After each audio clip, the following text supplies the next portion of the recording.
বন্ধুসকল আপোনালোকে দেখিবলৈ পাইছে আমাৰ পটিয়াৰ যিটো 2 নম্বৰ শান্তিপুৰত ৰেডিমেড বাউণ্ডাৰী ৱালৰ কাম কৰি থকা হৈছিলে তাৰ কাম আজি আমাৰ সম্পূৰ্ণ হৈছে তো আপোনালোকক মই গোটেই বাউণ্ডাৰীটো এবাৰ দেখাই দিওঁ আহক আৰু এইফালে দেখিবলৈ পাইছে আপোনালোকে এইটো আমাৰ ফ্ৰণ্ট চাইডটো হয় আৰু এইফালে এখন সুন্দৰকৈ আমি গেট বনাই দিছোঁ আৰু গেটখন আপোনালোকে ফিনিচিংটো চবখিনি কৰিব লাগিছে মই আপোনালোকক দেখাই দিছোঁ আৰু এইখন আপোনালোকে দেখিবলৈ পাইছে গেটখন এইখনৰ বৰ্তমান আমাৰ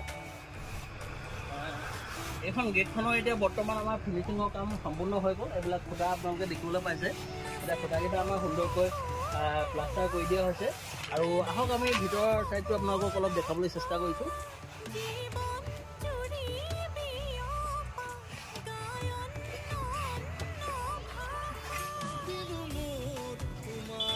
আৰু এইফালে আমাৰ এইটো হৈছে ভিতৰৰ ছাইডটো